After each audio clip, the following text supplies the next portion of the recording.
사랑하는 형제자매 여러분, 오늘은 우리 주님께서 말씀하신 대로 죽은 자 가운데서 다시 살아나셔서 잠든 사람들의 첫 열매가 되신 부활절 5번째 주일입니다. 부활하신 주님으로 말미암아 믿음의 선배들 뿐만 아니라 이 자리에 모인 저와 여러분에게도 죽음에 대한 승리와 부활을 주신 하나님께 감사를 드립시다. 그리스도의 십자가 순환과 부활을 통해 생명을 주신 하나님 아버지께서 우리를 부르십니다. 이제 우리의 마음과 뜻을 다하여 영과 진리로 주님의 이름을 찬양하며 예배합시다. 아멘. 사도신경으로 우리의 신앙을 고백합시다. 나는 전능하신 아버지 하나님, 천지의 창조주를 믿습니다.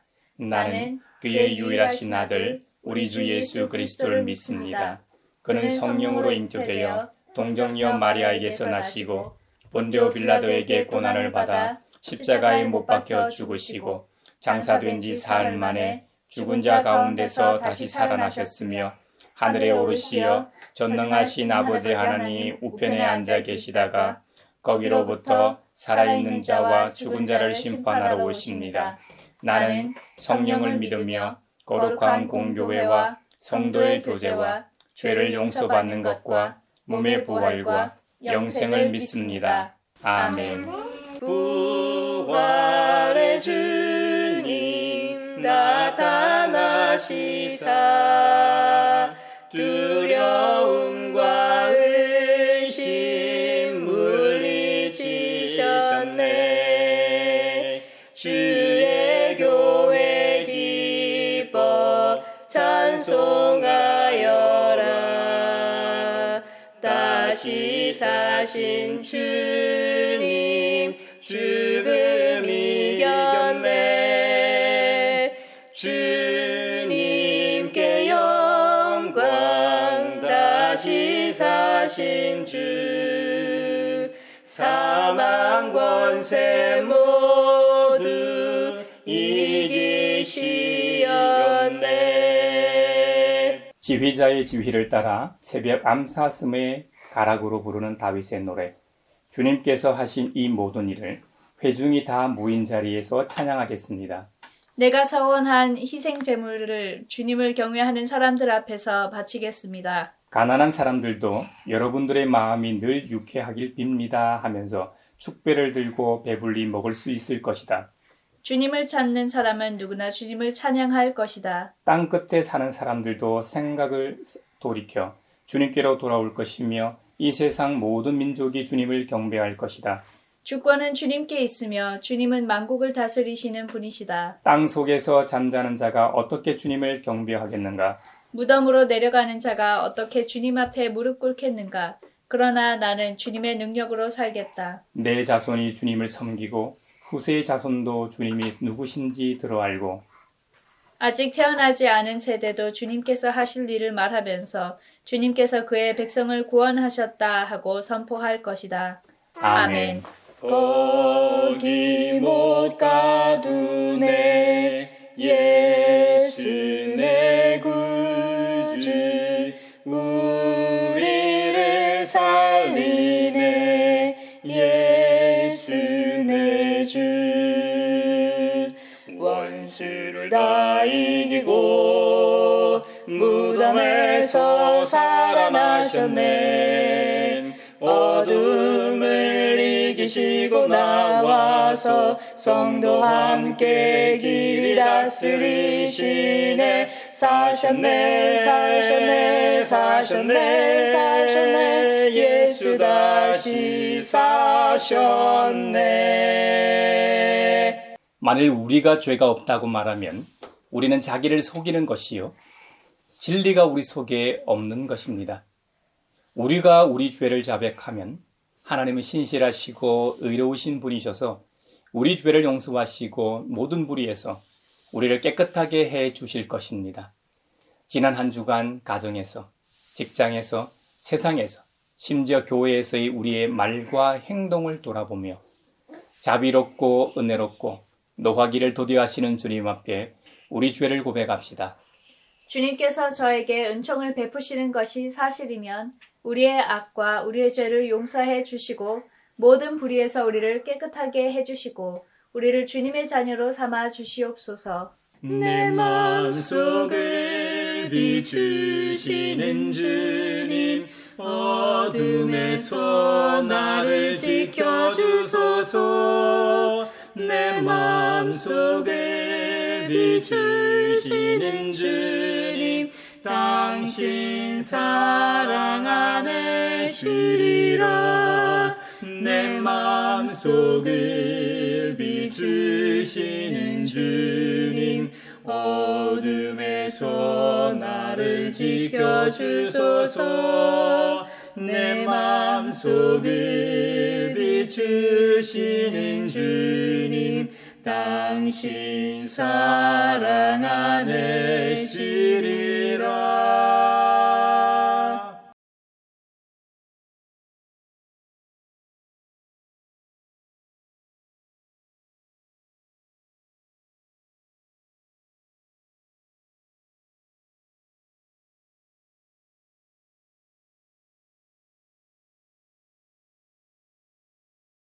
제가 여러분에게 전하는 소식은 하나님은 빛이시요 하나님 안에는 어둠이 전혀 없다는 것입니다.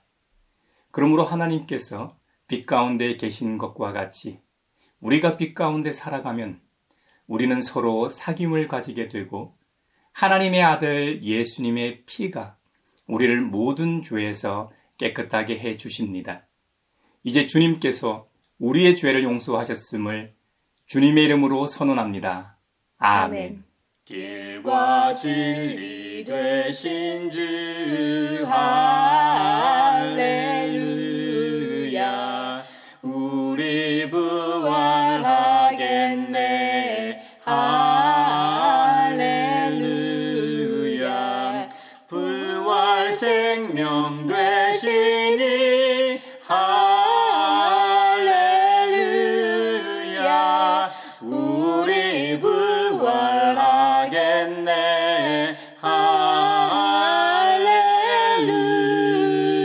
할렐루야. 오늘 우리에게 주신 행전의 말씀은 사도행전 8장 26절에서 40절입니다. 하나님의 말씀을 경청하십시오. 그런데 주님의 천사가 빌립에게 말하였다. 일어나서 남쪽으로 나아가서 예루살렘에게서 가사로 내려가는 길로 가거라. 그 길은 광야 길이다. 빌립은 일어나서 가다가 마침 에티오피아 사람 하나를 만났다.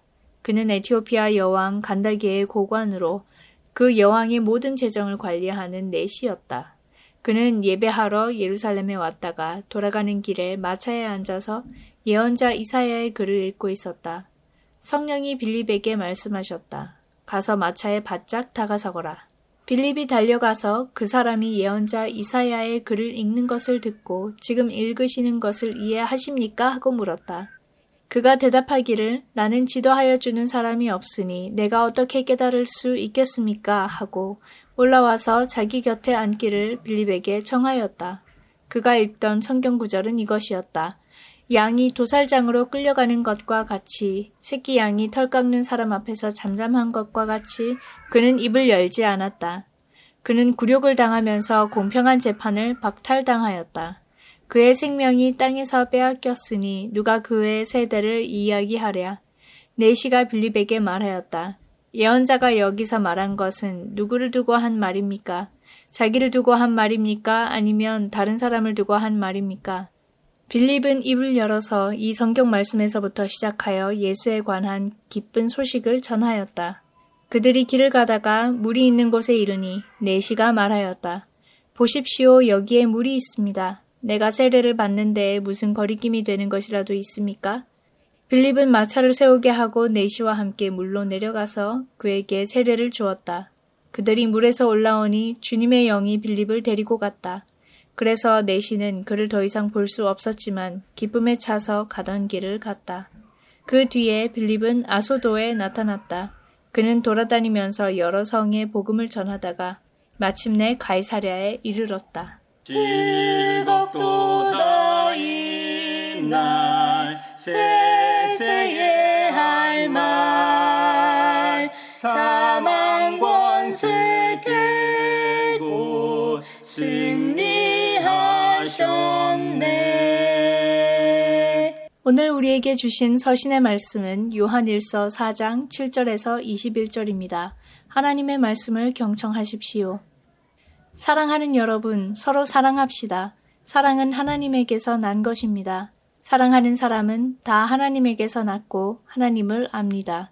사랑하지 않는 사람은 하나님을 알지 못합니다. 하나님은 사랑이시기 때문입니다. 하나님의 사랑이 우리에게 이렇게 드러났으니 곧 하나님이 자기 외아들을 세상에 보내주셔서 우리로 하여금 그로 말미암아 살게 해주신 것입니다. 사랑은 이 사실에 있으니 곧 우리가 하나님을 사랑한 것이 아니라 하나님이 우리를 사랑하셔서 자기 아들을 보내어 우리의 죄를 위하여 화목제물이 되게 하신 것입니다. 사랑하는 여러분, 하나님께서 이렇게까지 우리를 사랑하셨으니 우리도 서로 사랑합시다. 지금까지 하나님을 본 사람은 없습니다.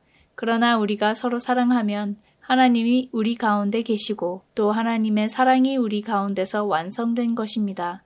하나님이 우리에게 자기 영을 나누어 주셨습니다. 이것으로 우리가 하나님 안에 있고 또 하나님이 우리 안에 계시다는 것을 우리는 압니다.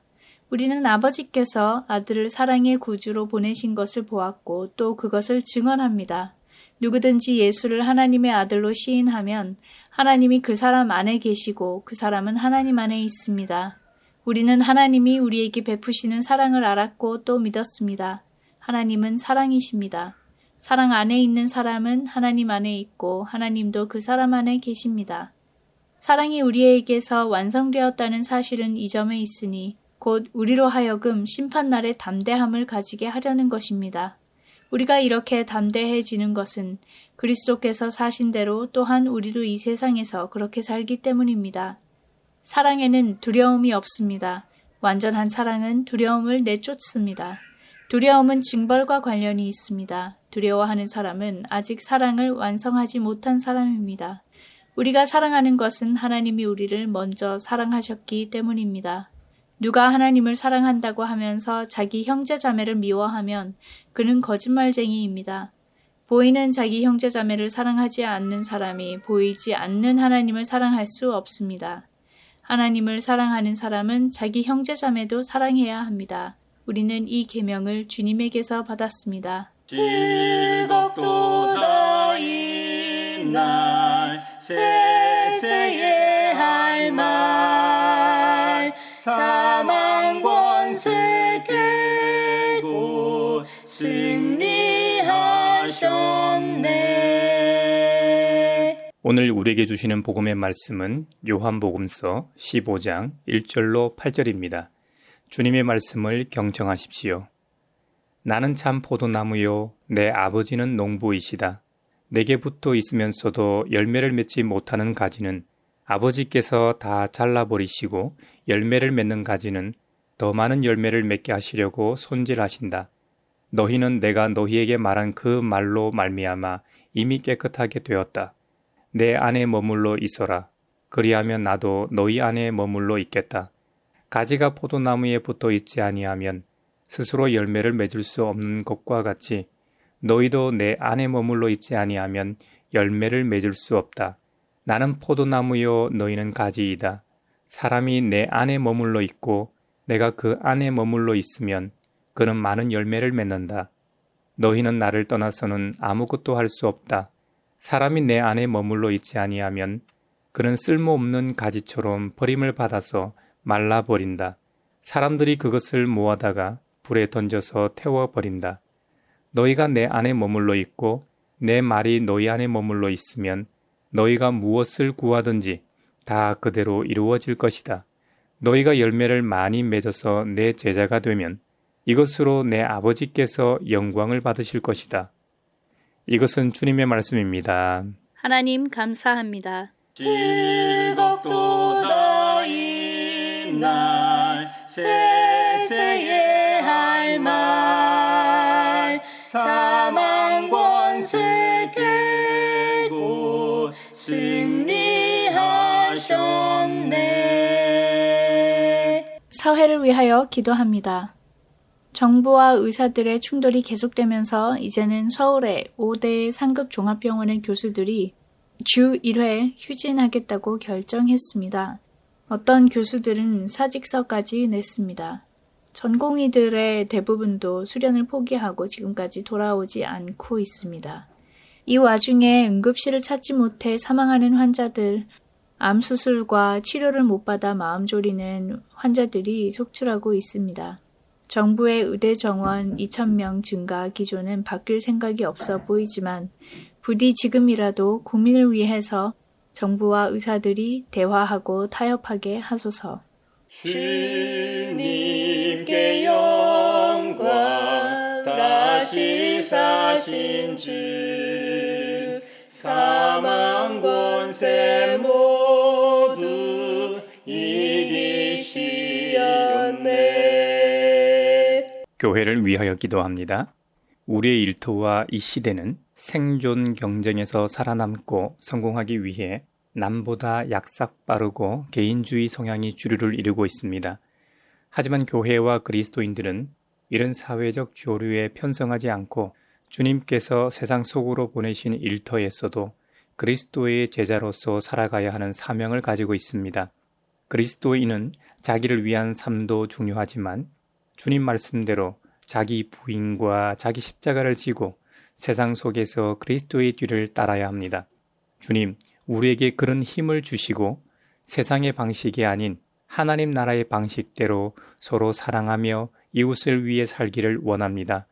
그로 인해 이 땅에 하나님의 나라가 도래하게 하소서. 주님께 영광 다시 사신 주 사망 권세 모두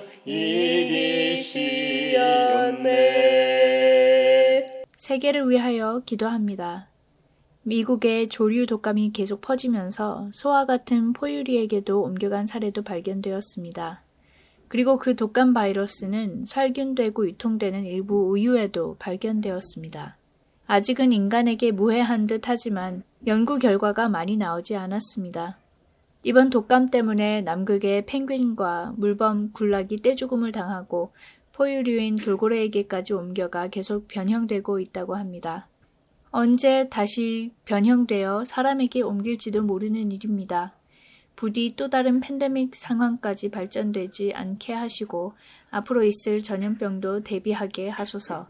인간이 초래한 기후위기로 동식물들의 터전이 파괴되고 다양성이 무너지며 이런 바이러스가 더욱 기승을 부리고 있습니다. 인간 사회는 회개하고 지구의 일원으로 공존할 길을 찾게 하소서. 주님께 영광 다시 사신 주 사망 권세 모두 이기시었네. 다윗은 시편 22편에서 자신이 유쾌한 사람이라고 노래하고 있습니다. 자신이 왜 유쾌한 사람인지 설명합니다. 이 세상 모든 주권이 주님께 있기 때문에 주님을 찾는 사람은 누구나 축배를 들기 때문이라는 것이죠. 다윗은 자신의 간증을 예로 듭니다. 자신이 원수의 손아귀에 있을 때나 쫓길 때 밤새도록 부르짖고 온종일 불러도 모른 채 하고 대답도 없으신 것처럼 느낄 때도 있었지만 그때마다 다윗은 우리 조상들이 하나님을 믿었고 믿음의 대상인 주님께서는 결국 그들을 구해 주셨다는 신앙을 가지고 있었습니다. 그래서 다윗은 일평생 기뻐하고 유쾌하게 살 수 있었던 겁니다. 다윗이라고 늘 형통했던 건 아닙니다. 왕의 자리에 오르기까지 말로 다 표현할 수 없을 정도의 고난을 겪었죠. 장인이 던진 죽음의 창을 몇 차례나 피해야 했습니다. 왕위에 오르고 난 뒤에도 왕자들의 난이 있었고 가장 아끼고 사랑하는 아들로부터 죽음의 위협과 왕자를 도전받기도 했습니다. 그때마다 전능하신 하나님께 부르짖고 기도했습니다. 주님의 응답이 늦어서 그럴까요? 다윗은 시적인 표현으로 이렇게까지 표현했습니다. 나는 쏟아진 물처럼 기운이 빠져버렸고 뼈마디가 모두 어그러졌고 마음은 촛물처럼 녹아내려 절망에 빠졌다는 겁니다. 입은 옹기처럼 말라버렸고 혀는 입 천장에 달라붙어 있어서 마치 주님께서 완전히 매장되도록 내버려 두셨기 때문에 이런 상황과 일이 벌어진 것으로 느껴진다는 것이죠. 이런 상황이 되면 다윗의 적들이 보고 즐거워하며 놀려대고 조롱하게 되겠죠. 이럴 때 몇 가지 반응을 할 수 있을 겁니다. 씨 뿌리는 사람의 비유에 빗대어 말해보죠. 다윗과 같은 어려움에 처하게 되면 먼저 길가에 떨어진 씨앗처럼 하나님의 나라와 말씀을 듣고도 깨닫지 못했기 때문에 악한 자가 와서 부정적으로 말하고 자꾸 의심을 심으면 새들이 와서 씨앗을 쪼아 먹어버리는 것처럼 그 말씀이 사라지게 된다는 것이죠. 두 번째로 돌짝밭에 뿌려진 씨앗처럼 길가에 떨어진 씨앗에 비해서는 말씀을 듣고 곧 기뻐하고 받아들입니다.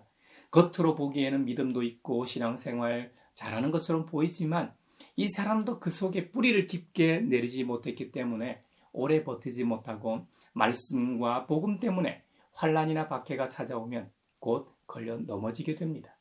세 번째는 가시덤불 속에 뿌린 씨앗처럼 말씀을 열심히 듣긴 듣습니다. 교회 출석도 누구보다 잘하고 성경 공부도 열심히 하고 모임이란 모임은 열심히 쫓아다닙니다. 하지만 이 사회와 세상에 몸을 담고 살아가기 때문에 세상의 염려와 재물의 유혹을 떨쳐버리지 못합니다. 말씀에 대한 열심으로 인해 믿음도 잘하고 동시에 세상의 일들도 함께 잘합니다. 우리는 누구나 양다리를 걸치고 살아갑니다. 하지만 양다리를 걸치고 살아간다고 해도 그 중심은 항상 말씀 위에 서 있어야 하는데 그러지 못할 경우 자신은 중심을 잡고 두 다리로 서 있다고 생각하지만 신앙의 관점에서는 세상의 염려와 재물의 유혹 쪽으로 기울어져 있게 됩니다. 가만 보면 세상 일에 마음이 더 가 있는 것이죠. 이것이 결국 믿음의 기운을 막아 넘어지게 한다는 것이죠. 마지막으로 좋은 땅에 뿌린 씨앗처럼 말씀을 듣고서 깨닫는 경우가 있습니다. 이 사람이야말로 우리 예수님께서 말씀하셨던 것처럼 30배, 60배, 100배의 결실을 맺게 됩니다. 다윗의 경우는 좋은 땅에 뿌려진 씨앗이었던 것이죠. 우리의 믿음의 여정에서는 모두 씨 뿌리는 사람의 비유에 등장하는 네 가지의 경우를 한 번씩은 다 경험할지도 모릅니다. 하지만 종국에는 그 믿음의 길의 끝에 가서 명확하게 알게 되겠죠. 그렇기 때문에 우리 모두는 주님께서 경고하셨던 것처럼 항상 깨어 기도하는 사람이 되어야 합니다. 주님께서 우리에게 하신 말씀을 붙잡고 성령님을 통해 항상 영원히 함께 하시기를 기도할 수밖에요. 왜 우리가 다윗이 좋은 땅에 뿌려진 씨앗이라고 단언합니까? 그의 결말을 보고 말할 수밖에 없습니다. 우리 모두는 다 유한한 존재입니다. 그 누구도 이 유한성을 뛰어넘을 수 없습니다. 허블 천체 망원경이나 제임스 웹 천체 망원경을 통해 인류는 우주를 관측하고 상상도 할 수 없는 우주의 나이와 그 존재를 나름 정확하게 해석해내고 있습니다. 그것만으로도 정말 대단한 업적입니다. 우주 배경 복사를 통해 우주의 나이가 138억 년 되었다는 것을 밝혀냈죠. 이 시각 우주는 지금도 팽창하고 있다지요. 계속해서 팽창하고 있다는 사실에 과거 어느 한 점에서 시작했다는 이론이 바로 빅뱅 이론이죠. 우주는 빅뱅 대폭발을 통해 시작됐고 지금도 우주가 계속해서 팽창하고 있다는 사실을 밝혀낸 건 참 신기한 일입니다. 이 우주에서 가장 빠른 것이 빛인데 우주는 그 빛보다 더 빠른 속도로 팽창하고 있다는 것을 발견한 것도 정말 대단합니다. 빛의 속도가 1초에 30만 킬로미터를 가지 않습니까? 1초의 둘레가 4만 킬로미터인 지구를 7바퀴 반을 돌고 달까지는 1.3초밖에 안 걸리고 태양까지도 8분밖에 안 걸립니다. 태양의 영향권 아래에 있는 우주 공간을 태양계라고 하잖아요. 옛날에는 8개의 행성까지를 태양계라고 불렀죠. 제가 배울 때만 해도 행성 지위에 있던 명왕성이 카이퍼 벨트에 있는 외소 행성으로 쫓겨나면서 카이퍼 벨트에 있는 수많은 이 외소 행성들까지 태양계로 포함하기도 합니다. 이건 태양풍이 미치는 태양계 개념이고 또 다른 경우는 태양의 중력으로 보는 관점도 있더라고요. 혜성 같은 것들도 태양의 이 중력에 의해 태양 중심으로 공전을 하고 있는데 이것들의 공전 방향이 일반적인 행성들처럼 이 수평적 이지가 않다고 해요. 혜성들의 경로를 종합해보면 태양을 중심으로 이 구모양으로 궤적이 형성되기 때문에 오르트 구름 같은 영역이 태양계 바깥을 둘러싸고 있어야만 그곳에서 날아온 이 불규칙적인 해성들이 가능하다는 가설까지 있죠. 좀 확대해서 태양계를 언급했습니다만 일반적으로 인류가 쏘아 올린 로켓 중에 보이저 1, 2호가 태양계를 벗어나 성간 공간으로 진입했다고 하죠. 보이저 1, 2호는 무려 41년이 걸렸는데 태양빛은 태양계 끝에 17시간 만에 도달한다고 하죠. 성간 공간, 인터스텔라 스페이스는 크리스토퍼 이 놀란 감독의 인터스텔라라는 영화를 통해서도 소개되었던 것처럼 항성간 여행을 말하죠. 영화에서 우리가 사는 지구는 더 이상 인간이 살기 어려운 행성으로 변합니다. 그래서 생존을 위해 외계 행성을 찾아 나서죠. 우주 공간에서 블랙홀과 블랙홀을 연결하는 웜홀이라는 가상 항로를 이용해 다른 행성으로 이동합니다. 참 흥미로운 소재입니다. 물리적으로는 인간이 성간 우주 여행을 할 수 없죠. 앞서 빛의 속도와 보이저 1, 2호를 비교했는데요. 인간의 힘으로 40년 걸리는 거리를 빛은 고작 17시간 걸립니다. 그렇다면 빛이 1년 걸리는 1광년 거리를 인간의 힘으로는 1만 년 정도 걸린다고 합니다. 지구에서 가장 가까운 항성인 센타우루스 자리 별까지는 4광년 정도 거리라고 합니다. 센타우루스 별은 쌍성계로 태양이 한 개가 아니고 두 개입니다. 알파 센타우리 A와 알파 센타우리 B로 이루어져 있다고 알려져 있습니다. 여기다 사이즈가 작은 프록시마 켄타우리까지 세 개의 태양이 아주 가까운 이 거리에서 함께 돌고 있다고 합니다. 요즘 넷플릭스에서 화제인 삼체 시리즈도 이것을 배경으로 하고 있죠. 이곳에도 지구형 행성이 있어 혹 그곳에 생명이 살만한 환경이 존재한다고 하더라도 지구로부터 4광년 떨어져 있으니까 현재의 과학기술로 4만 년 정도 날아가야 도달할 수 있으니 99.999% 아니 100% 불가능하다는 말이죠.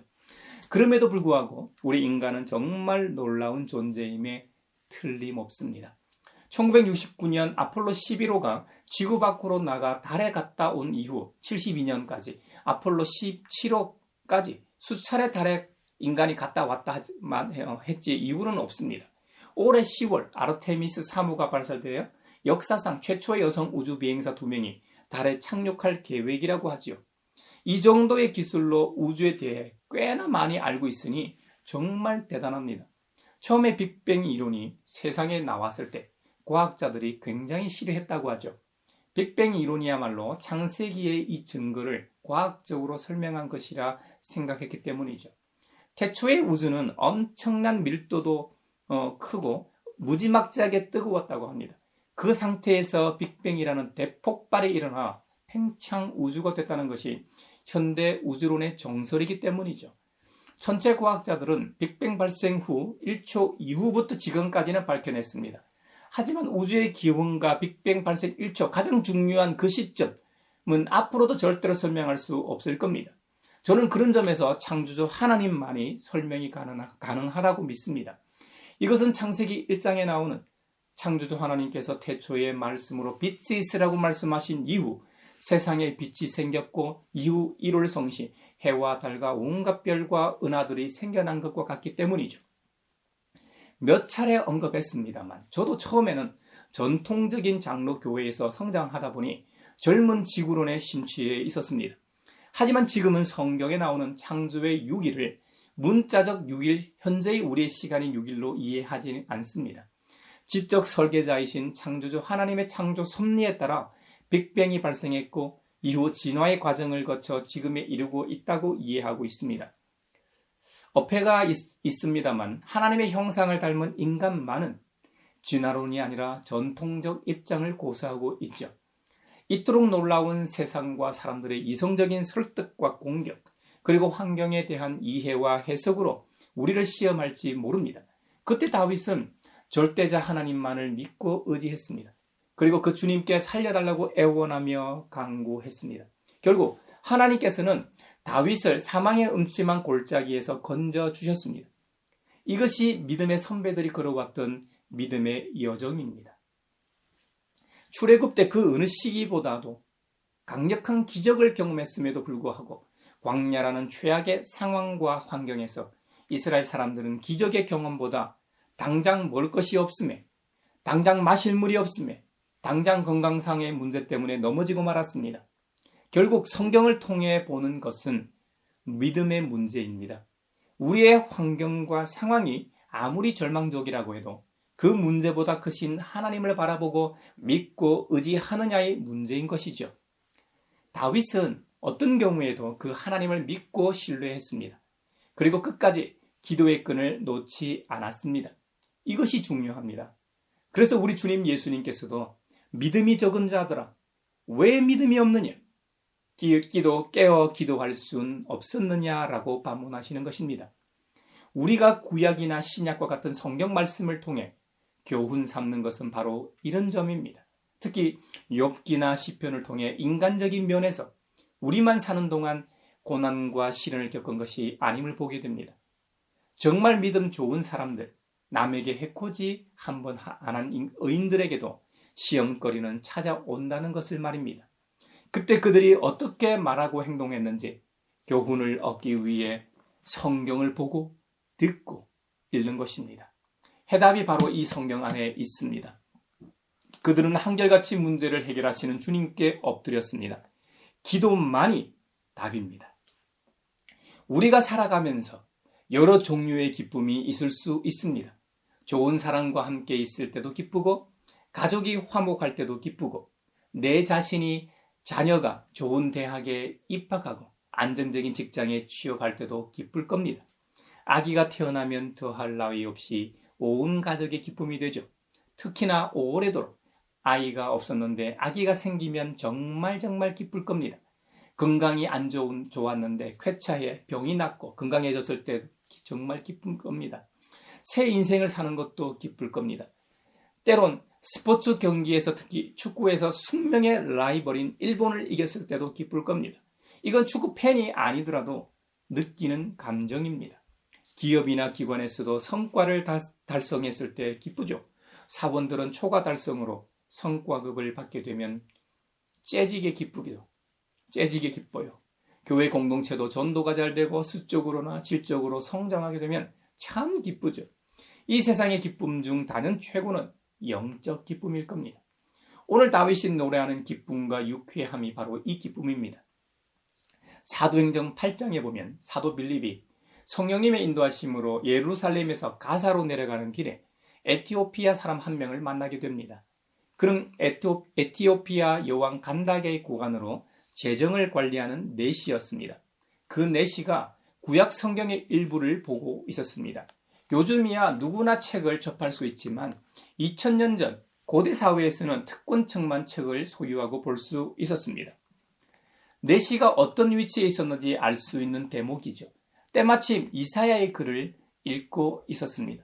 근데 여러분, 이사야의 글 중에서도 53장 고난받는 메시아의 이 계시의 말씀을 읽고 있었습니다. 이걸 유대인도 아닌 이방인인 내시가 어떻게 알겠습니까? 유대인들도 모르고 그분을 죽였는데 말입니다. 32절입니다.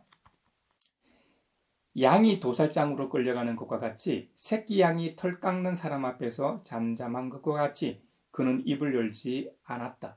그는 굴욕을 당하면서 공평한 재판을 박탈당하였다.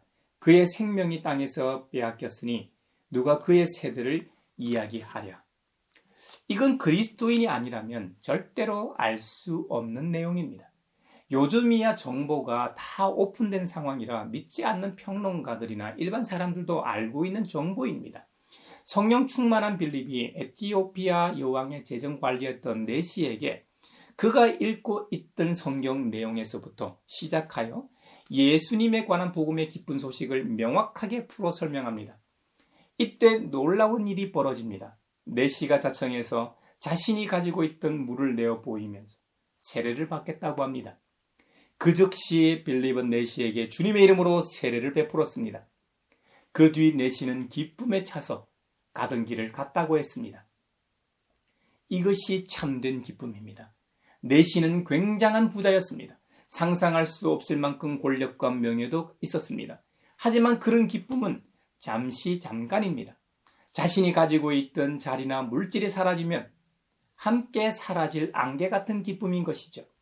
이 세상이 줄 수 없는 하늘의 기쁨을 맛보았기 때문에 지금까지 단 한 번도 경험해 보지 못한 기쁨으로 가득 찼다는 말입니다. 이 세상의 기쁨은 시간적 한계가 있습니다. 출생이나 합격, 만남, 집이나 자동차 등 뭘 사는 것도 한계가 있습니다. 그 기쁨이 영원하지 않습니다. 국가대항전이나 내가 지지하는 어떤 스포츠 종목이나 정치할 것 없이 모든 것이 기쁨이 오래가지 않습니다. 결국 죽으면 그 모든 것이 끝나게 돼 있습니다. 하지만 그리스도인들에게는 죽음 이후 끝이 아닙니다. 새로운 시작입니다. 그때부터 진짜가 시작됩니다. 끝없는 영원이라는 시간이 시작됩니다. 요한계시록 21장에서는 이렇게 기록하고 있죠. 그들의 눈에서 모든 눈물을 닦아주십니다. 그러므로 다시는 죽음이 없습니다. 다시는 슬픔도 없습니다. 다시는 울부짖음도 없습니다. 다시는 고통도 없습니다. 이전 것들이 다 사라져버렸기 때문이지요. 할렐루야! 주님 찬양합니다. 이곳이 우리가 앞으로 갈 하나님의 나라입니다. 무엇보다 중요한 사실이 우리가 믿고 의지하는 주님이 사랑의 하나님이시라는 점입니다.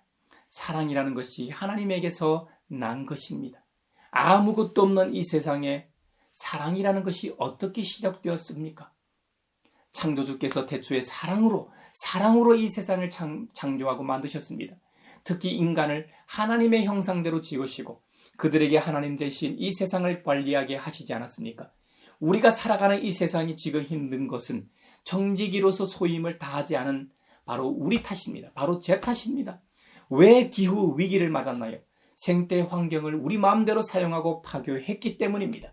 사람 사는 온기는 온데간데 없고 오로지 경제 논리만이 이 세상을 지배하고 있죠. 정부도 기업도 시민들도 오로지 먹고 사는 문제에만 매달려 있습니다.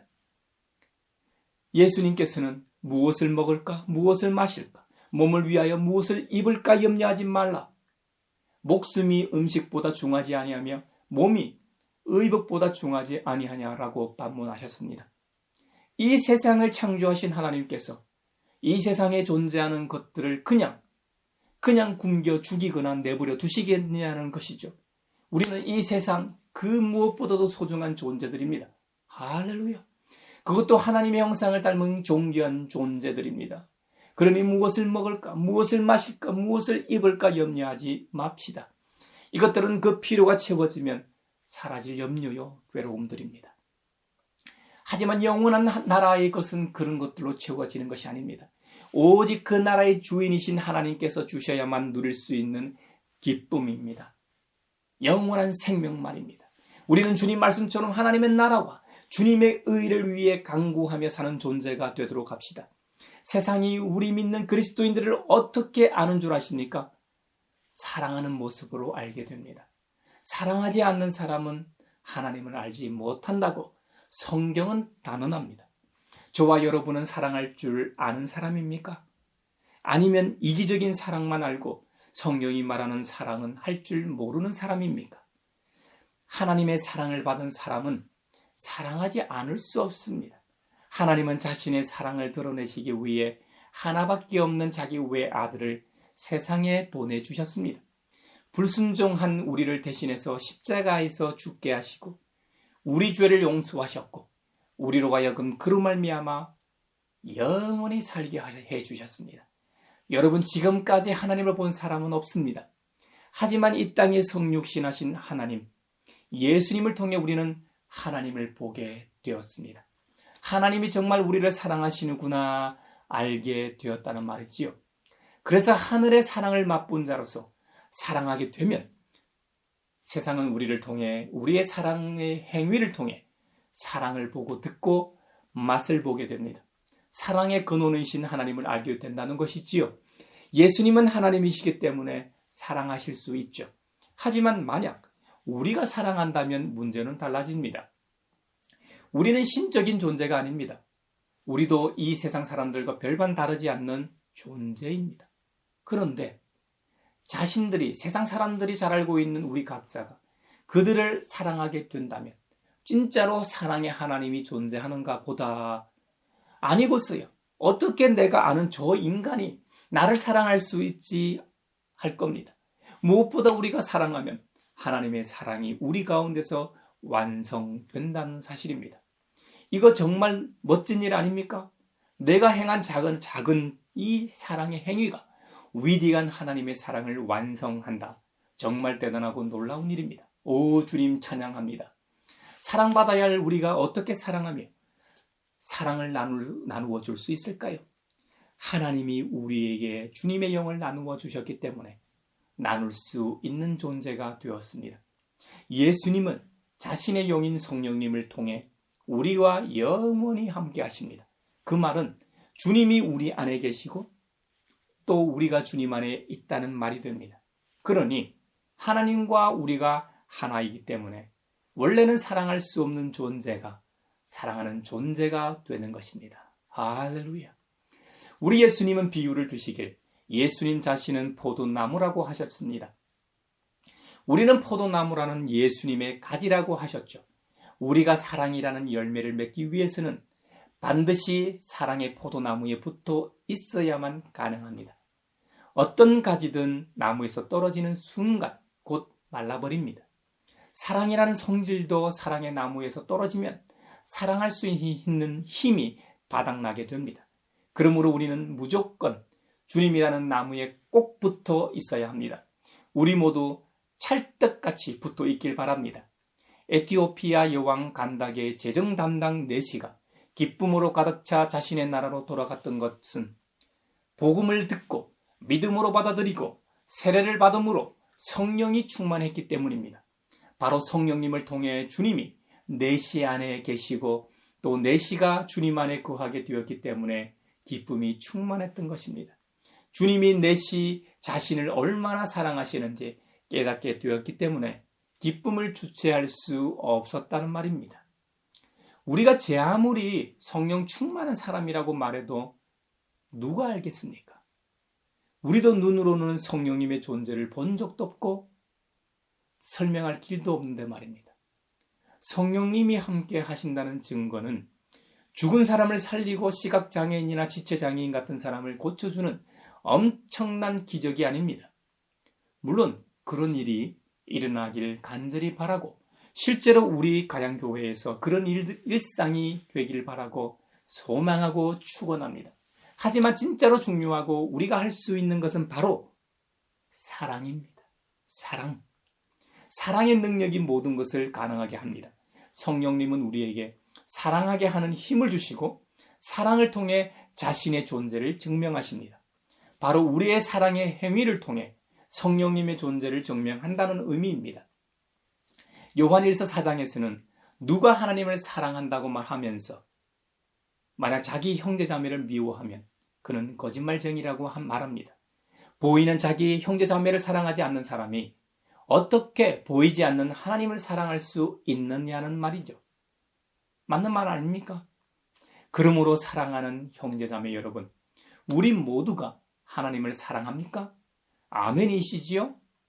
그러면 우리 각자의 자기 형제자매도 사랑해야만 합니다. 이것이 우리 자신을 위해 십자가에서 죽기까지 사랑하신 우리 주님 예수님의 계명입니다.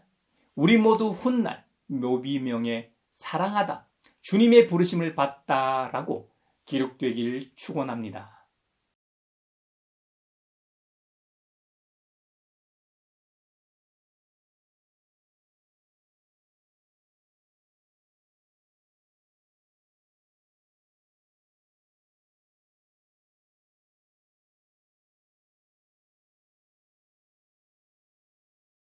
내게 있는 모든 것을 주를 위해 드리는 주의 성령 충만하게 내게 내려주소서.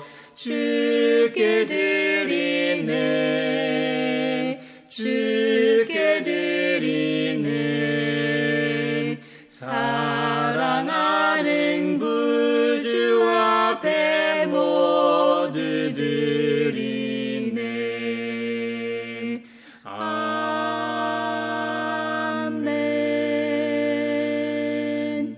여기에 모인 우리는 우리의 믿음의 역사와 사랑의 수고와 우리 구주 예수 그리스도에 대한 소망의 인내를 여기 연보에 담아 올려드립니다. 주님께서 말씀하신 대로 인색함으로나 억지로 하지 않고 부활하신 우리 주님이 성령님을 통해 교회와 그리스도인들과 함께 하심을 믿고 지금도 세상 일에 관여하고 계심을 고대하고 세상에서 살게 하심에 감사하여 각각 그 마음에 정한 대로 즐거운 마음으로 바치오니 향기로운 예물이 되게 하소서. 은혜의 주님, 우리의 정성을 어여삐 여기시어 주님께서 베푸신 은혜에 비하면 보잘것없지만 말씀하신 대로 미리 구별하여 드리오니 기쁘게 받으시옵소서. 우리의 가진 것이 비록 적어도 바치는 기쁨은 더 커지고 비록 버는 것이 적어도 나누는 즐거움은 더욱 넘쳐 우리 믿음의 소문이 각처에 퍼지게 하소서. 우리 주님 예수 그리스도의 이름으로 감사하며 기도하옵나이다. 아멘. 그 선한 힘에 고요히 감사하여 그 놀라운 평화를 누리며 나 그대들과 함께 걸어가네. 나 그대들과 하늘을 여네. 주께서 밝히신 작은 촛불이 어둠을 헤치고 타오르네. 그 빛에 우리 모두 하나 되어 온누리에 비추게 하소서. 그 선한 힘이 우릴 감싸시니 믿음으로 일어나리를 기대하네. 주 언제나 우리와 함께 계셔 하루 또 하루가 늘 새로워. 서로 평화 인사를 나누겠습니다. 주님의 주님의 평화를 평화를 빕니다. 주님의 평화를 빈다 얘들아. 너 감기 빨리 나. 주님의 평화가 여러분과 함께 하시길 바랍니다. 이제 축도하겠습니다. 사망 권세를 이기시고 산 소망이 되신 부활하신 우리 주님 예수 그리스도와 그 아들을 세상에 보내시어 우리를 구원하신 하나님께서 여러분에게 복의 복을 내려주셔서 언제 어디서나 여러분을 지키시기를 원하며 주님께서 그분의 인자한 얼굴을 여러분에게 비추사 필요에 따라 물질 건강과 은혜 베푸시기를 원하며 주님께서 여러분이 하는 일과 가정과 자녀들과 함께 하시길 원하며 주님의 몸된 하나의 거룩하고 보편적인 사도적인 모든 교회와 우크라이나 러시아 전쟁과 이스라엘을 둘러싼 하마스, 헤즈볼라, 이란 전쟁이 중동 전쟁으로 확전되지 않고 종식되어 샬롬의 은혜가 있길 원하며 세계 곳곳에서 벌어지고 있는 기후 위기로 인한 자연재해와 인간의 욕망으로 인한 폭력, 테러, 온갖 차별로 인해 고통받고 있는 모든 사람들이 빨리 일상으로 돌아가길 원하며 또한 한반도 평화 통일과 함께 하시길 원하며 이 시간에도 하나님 나라와 예수 그리스도 복음 전파를 위해 애쓰며 수고하고 있는 선교사들과 함께 하시길 원하며 오늘 말씀처럼 다윗을 포함한 믿음의 선배들처럼 믿음과 사랑의 행위가 가능하게 하시는 성령 충만의 역사가 함께 하시는 사람들 위에 평강 주시기를 성부와 성자와 성령의 이름으로 축원하옵나이다. 아멘.